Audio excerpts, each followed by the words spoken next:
Hey everyone, welcome to the E2 Effective Elders podcast. Visit us at e2elders.org and please share this good word with others. Hey everybody, welcome back to E2, our podcast. And this month, here in August of 2025, we welcome key people from our partner church at Mount Gilead, mgchurch.org. And they are endeared to us, have been for many years. Jeff Fall is the lead minister. Jen Reed is the team lead for Family Life Ministries. All children and teen ministries fall under Jen's leadership. And Mike Bridgewater. And Mike is serving as the team lead over all facilities, their campus, everything going on operationally within that structure. So Jeff, Jen, and Mike, thank you for being with us today. We're very grateful. Thanks for inviting us. Oh, it's our privilege. Yep, we're going to explore a very important topic, and that topic is how do we get people to serve Jesus? That's that V word, volunteer. And we often hear from churches, hey, how do you get more than 20% of the people doing 80% of the work? How do we motivate? How do we encourage? How do we onboard increasing numbers of people to serve in the kingdom? So that's our mandate today, having a conversation to help in that regard. So what we're going to do is explore some words here that begin with the letter C. And the first word is culture. Every church has a culture. A culture isn't words on a wall that we see when we walk into a building. Culture is invisible, but yet it is discernible. We feel it. We can feel if a church is outrageously generous or tight-fisted. We can feel if a church is loving and forgiving or legalistic. But likewise, we can feel if a church has a culture of servanthood or if there are people wanting to be served. So what we're going to do, we're going to look at three more C's that Mount Gilead has discovered that really helps to move people into active and devoted ministry in the name of Jesus. So, Jen, why don't you give us a phrase here that begins with the letter C, three ways to create a culture of volunteerism. Sure. So the first one is clarify the why or the when. What does that look like when you clarify what the end result wants, what we want that to be? And the second one would be to wait, before we go on to that, let's just unpack that one. That's huge. Because I happen to know that you leading a pretty big team of volunteers in Family Life Ministry, you even talk about what the win is. Can you unpack, clarify the win? What does that look like for a volunteer? Sure. So our culture, what is on our wall is making lifelong disciples of Jesus. And I really feel like that is what people see when they come to Mount Gilead. And we want our parents to know that that's what we want to do for their kids. We want our volunteers to know that that's what we need help doing with our kiddos here. And so we can't do that. Yesterday we had 306 kids in the building during our services, and obviously Bailey, myself, Hunter, Stephanie, Megan, we can't do that for all 306 kids. And so we want to set up the process and make it so that people know when they come in that they're not just in there to babysit for an hour. They're in there to help make lifelong disciples of Jesus. That's the win. That's the why. Yeah.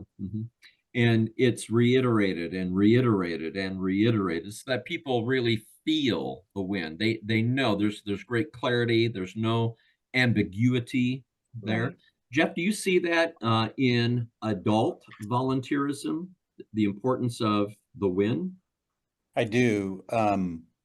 Yesterday in our greeting ministry, they have a huddle every Sunday morning, and there's about 30 people in that greeting ministry, and they showed a little video as they got in their huddle about two teenage boys that tried to show up at a service. They were both boys were 14 years old, Mm. and there was no rooms. They started walking away, and one of the volunteers there heard they were walking away, went after them and said, "We can find you a seat," and brought Mm. those boys back in. And one of those boys was Billy Graham.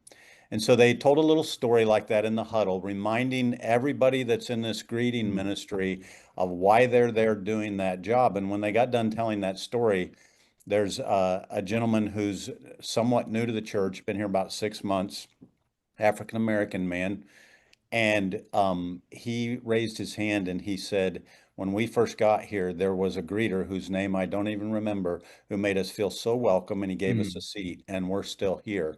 And by the time that little huddle was finished, there were tears around the circle, because all 30 of those people knew that they weren't just opening doors or shaking hands or giving people directions.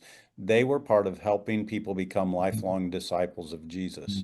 And Mm. so in every area, whether it's something that's sort of an easier job like being a greeter, or something really extensive and sacrificial like children's ministry, we want people to know why they're doing what they're doing. Mm. That's powerful. Yeah. Mike, you have anything to add to this first item? Clarify the win. Yeah, I think I like to call them co-workers instead of volunteers. Paul used that word co-worker in the New Testament. So um, it's all about, for the guys working in the building during the week and getting the building ready for Sunday morning, so that there aren't any distractions. When Sunday morning rolls around, Mhm. I don't want Jeff to be distracted, or whoever's on stage being distracted with the facility. And even the people that walk in the building, you're making about 100 first impressions Mhm. every week with those new people. It's the first impression: is the grass cut? Is the carpet clean? Are the toilets flushing right? There's all these different first impressions you make, and our goal is to be, everything just works and it looks great, and it's that's just the way it is here at Mount Gilead, and they can focus on other things besides the physical part of the building. Yeah. You have articulated it well, all three of you, the importance of understanding clearly what is the win for our team, whatever that team happens to be. Jen, what's a second suggestion that you would have for a church creating a culture of volunteerism, or as Mike says, coworkers? Sure. So the second thing that we try to do is create simple on-ramps, just make it easy.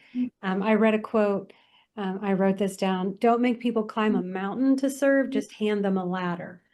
And so that's kind of what we are trying to do in family ministry, make it easy to serve. Don't make it, give them all the information, make them feel part of the team from minute one, that we're a team that works together, and just helping them get onboarded so that when they start, they feel like they have the tools that they need to be able to do whatever task it is that we've asked them to do, and to do it well, and to walk away successful. So that's the second thing that we try to do. That on ramp. Mike, I think that you have done some significant work in creating an easy on ramp. Have you not? Yeah, we a couple years ago, when it's always interesting when you reach out to somebody to, hey, do you want to volunteer? You want to be a coworker? Or they come to you, unsolicited, and say, hey, I want to do a job. Like, I've got the assistant superintendent for Mooresville Schools. He attends church here, and he came to me one day and said, hey, I'd like to do something, behind the scenes. And it's real easy, because a couple of years ago I made this file, and there's basically 4 different areas in operations where you can volunteer or be a coworker. You can be in the setup and tear down team. You can do custodial work, indoor maintenance projects. We're going through a big remodel right now of half of our facility, and outdoor maintenance, mowing grass, mulch. There's all sorts of things, all different kinds of jobs. And we made this giant spreadsheet. There's 194 different jobs on here. Wow. And I won't go through all the detail, but it basically has it broken down with how frequent is that job done? Is it weekly, monthly, once a year, whatever? How long does it take? Is it something that we want somebody who's a volunteer or a coworker to even actually do that job? Because some things might be, well, we want to pay a professional to do that, or whatever. And then is it something that the staff is doing now that we can just give away to somebody? We're doing it every week, but hey, we could give this job away. So when anybody comes to me and says, hey, I want to work once a week for 2 hours, I can reference this file and say, well, I can give you this job.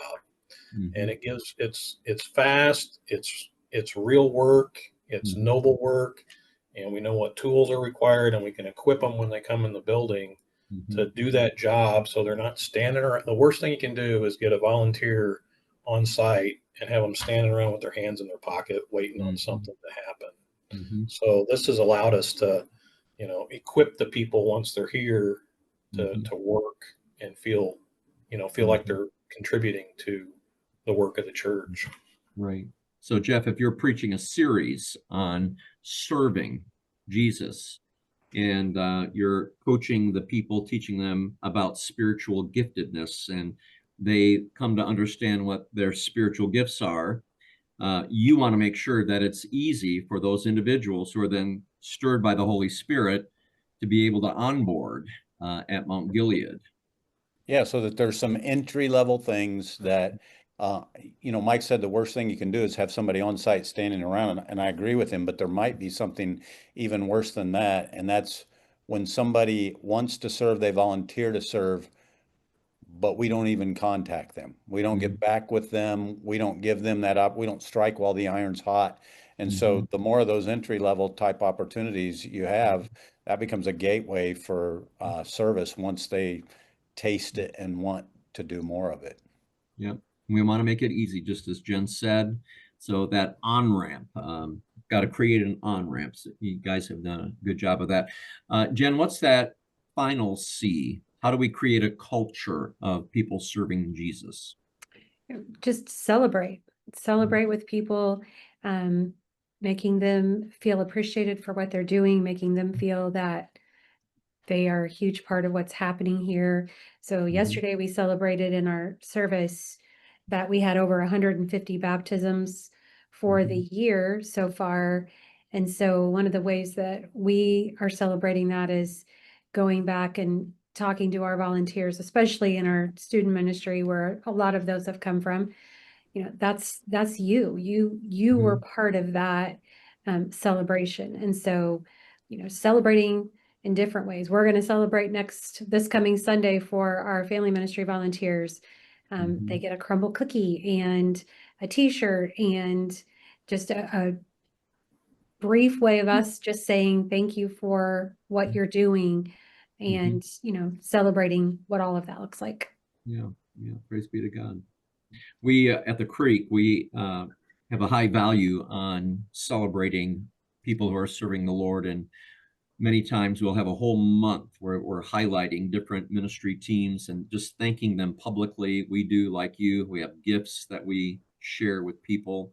Our moms taught us to say thank you, and I believe that sometimes a volunteer, a coworker, might feel undervalued when we forget or fail to say thank you to them. It's very important. What's woven in and among all of this, it sounds like relationships are pretty important at Mount Gilead, in and among your volunteers. You want to talk about that a little bit? Yeah, I'd like to jump in on that for a minute, Gary. What I have noticed, sometimes people are longing for relationships, and sometimes they might perceive or even accuse a church of being cliquish. That how do you break into that? And what I've seen is that the strongest relationships, the ones that other people seem to be almost envious of, didn't come just because somebody included another person. They came because those people worked shoulder to shoulder, and they sacrificed, and they volunteered, and that's where the relationships were forged and built. And when you, for instance, look at maybe one of the most doctrinal books in the Bible, the book of Romans, and you read chapter 16, and you hear Paul, you watch Paul name 30 some individuals that had worked together shoulder to shoulder, and there's such beauty there. So much so that Scott McKnight entitled his commentary on Romans, Reading Romans Backwards, and suggested that we should begin with the people and the relationships in Romans chapter 16. And I don't think we can overemphasize the need for relationships, but also the strength of relationships that comes from serving together and creating that kind of camaraderie, and that alone needs to be celebrated. Yeah, for sure. And when you make mention of Romans 16, and Paul is commending or giving credit to people who were significant in serving in the kingdom of Jesus, I want to add a final C here, because Jeff, you brought it up even earlier, and it's the word credit, giving credit where credit is due. You're the lead minister. Many times people will just see you as the face of mgchurch.org, and but you would be very quick to give credit to Jen, to Mike, to BJ, a whole team of people who are serving together with great humility the kingdom of God. And for a lot of the people who are either listening to or watching this podcast, many of you have been at MG for Leadwell in March of every year. And I just want to give credit to Mike and to Jen. When we're cleaning up on Saturday afternoon after hundreds and hundreds of people have left the building, Mike is there folding up tables, putting them away, bringing out stuff for Sunday morning, getting the building ready for the next day.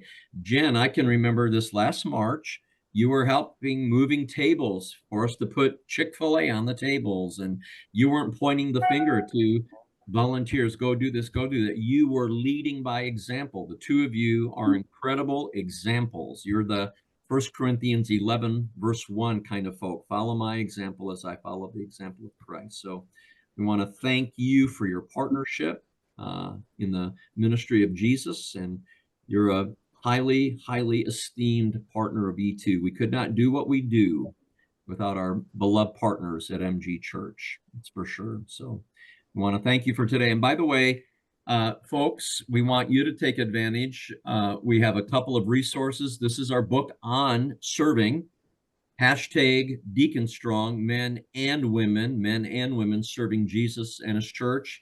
Here's a code. It's going to come up on the screen. And if you would, you can get this for $10 a copy. One of our partner churches in North Carolina, they bought a whole box of these, and they gave a copy to every one of their volunteer team leaders. And then they did a retreat for them to say thank you. This thumb drive, this is a whole conference on servanthood. And Dr. Jim Estep, Dr. David Roadcup, and myself, we have 6 main sessions filmed while we were at Johnson University. And this little thumb drive has 10 workshops video recorded on here of different people speaking about volunteerism. And this is normally $130, but here's a code. You can get this entire retreat for $100, and you don't have to have anybody from E2. People don't have to come in from MG Church for your fall retreat on volunteerism. You can just pick this up, plug it in, and you've got your guest speakers right there. So we want to help you move the needle, whether it's great pieces of advice from Mount Gilead, whether it's something written or filmed from E2. We want to help you create a culture of volunteerism. Thank you, dear friends, for taking time today. We sure do appreciate you. We appreciate you, Gary. Thank you. Thank you. Blessings.